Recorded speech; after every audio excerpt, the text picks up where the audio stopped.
Mwambie mwenzio mambo ya Mungu hayataki hasira. Mambo ya Mungu hayataki hasira. Mwambie maelekezo ya Mungu hayataki hasira. Maelekezo ya Mungu. Kuna jambo unaweza ukaambiwa ukakasirika. Kuna maneno ya Mungu unaweza ukayasikia ukakasirika ukasema nilikuwa nimeanza kushawishika kusali hapo, sitaki tena. Sitaki tena.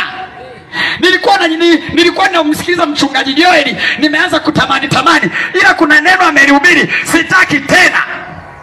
Sikiliza mpendwa, maneno ya Mungu hayataki hasira. Mambo ya Mungu kuna maelekezo ambayo yakifika masikioni mwa walengwa yanaweza yakaeleweka vibaya, lakini kusudi la Mungu ni lile lile tu: ukombozi, uponyaji, ukombozi, uponyaji, ukombozi, uponyaji. Kama unampenda Yesu sema amen. Mwambie mtu neno la Mungu wakati wowote lina malengo mawili tu kwenye maisha yetu. Lengo la kwanza kukuponya, lengo la pili kukukomboa. Mawili tu.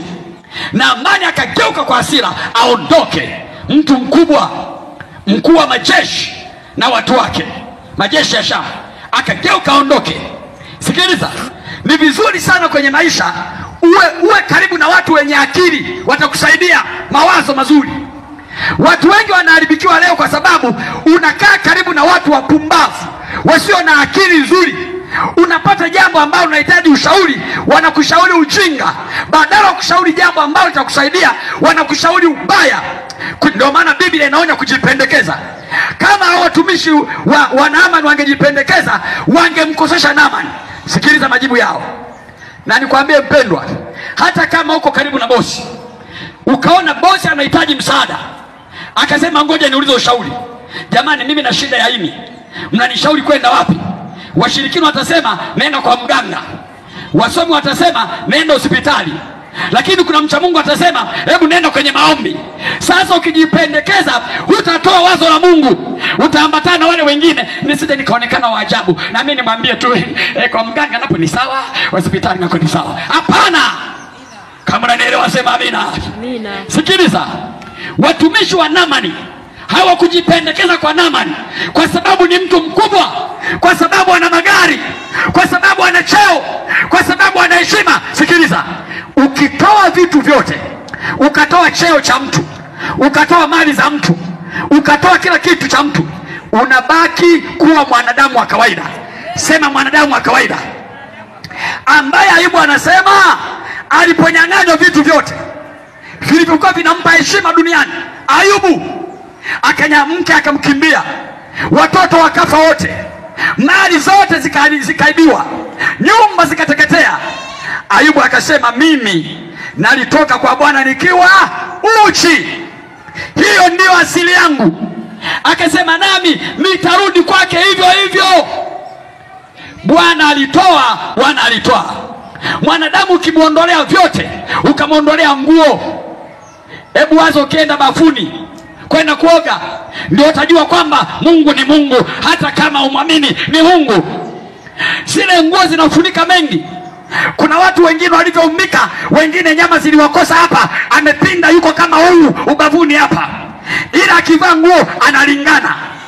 Akivaa nguo analingana, anaonekana mzuri, anaonekana na umbo, anaonekana. Lakini nisikize nikwambie, ukiwanyang'anya vitu vyote, ndipo utukufu wa Mungu utaonekana. Wale watumishi walimwambia nini? Namalizia. Watumishi wake hawakujipendekeza. Hawakusema ngoja, unajua tukimshauri ameshakasirika. Kuna mtu anasemaga bosi akishakasirika hataki kuambiwa. Mwambie. Kama ni mjumbe wa Mungu, mwambie. Kama unajua ushauri unaomwambia utamsaidia, mwambie. Hata kama amekasirika, mwambie. Ukijipendekeza, ukaogopa kumwambia ukweli, unamwangamiza. Wale watumishi wa Naamani, Biblia inasema waliogopa kumpoteza Naamani, kumharibia maisha yake, kumzuilia muujiza. Kama nampenda Yesu sema amina. Tuone walimwambia nini watumishi. Mstari wa 13.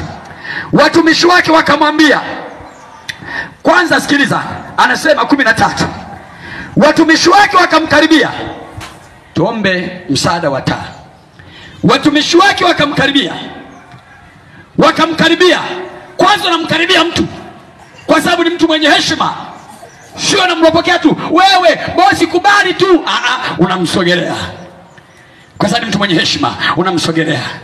Wale watumishi wa Naamani wakamkaribia. Inasema wakamkaribia, wakamwambia, wakasema, baba yangu. Wanatumia lugha nzuri. Unaweza kusema mheshimiwa, unaweza kusema bosi, unaweza kusema mkuu wangu, namna yote utakapomuita, jina linalostahili heshima yake. Wakamwambia, baba yangu, baba yangu, kama yule nabii angalikwambia kutenda jambo kubwa usingalitenda, je, si zaidi basi akikwambia jioshe uwe safi? Ndipo akashuka akajichovya mara 7 katika Yordan. Ndio maana nikasema haya ni maji ya ajabu. Haya Yordan yalikuwa ni maji ya ajabu. Mwanzoni yalionekana hayafai. Sikiliza nimalizie mstari wa mwisho. Ndipo akashuka akajichovya mara 7 katika Yordan, sawa sawa na neno lake yule mtu wa Mungu, nayo nyama ya mwili wake ikarudi ikawa kama nyama ya mwili wa mtoto mchanga. Haleluya! Akawa safi. 15 akamrudia yule mtu wa Mungu, yeye na mafuatano yake yote. Akaja akasimama mbele yake akasema, sikiliza mpendo maneno haya, akasema, tazama najua, tazama. Sikiliza nirudie hapo, patamu kweli hapo.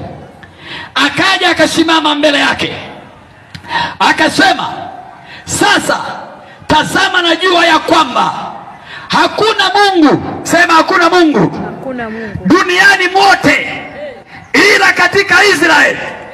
Basi nakuomba upokee mbaraka kwa mtumwa wako. Lakini akasema Elisha, kama Bwana aishivyo, ambaye nimesimama mbele yake, sipokei kitu. Siniishie hapo tu. Kuna watu tukiwa tunaweka mkutano namna hii, tunasema njoo kwenye maombi, kuna mtu anadhani yule mchungaji anatangaza injili ili apate pesa. Ndio maana neno la Mungu linatuwekea wazi.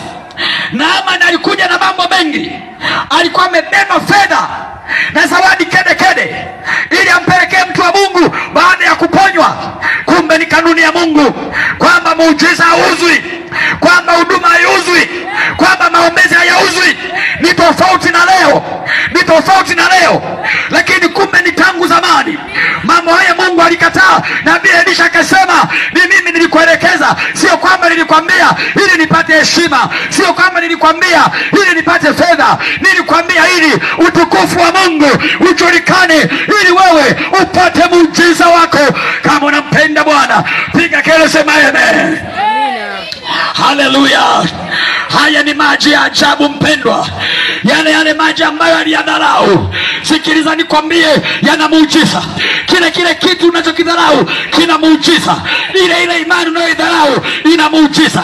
Yule mchungaji unayemdharau ana muujiza. Ile kanisa unalodharau lina muujiza. Naamani alidharau yale maji ya mto Jordani, akasema, je, katika nchi yangu hakuna mito mizuri miwili siwezi kuoga mle? Tazama maji yake ni bora kuliko maji yote ya Israeli. Sikiliza mpendwa, inawezekana una mchungaji msomi kuliko mimi, inawezekana kanisa lako ni zuri kuliko la kwangu, lakini sikiza nikwambie, inawezekana huko sipate muujiza, huko sipate uponyaji, lakini Mungu anakuita. Sikiza nikwambie, Elisha hakumwombea Naamani akapona ili abaki Israeli.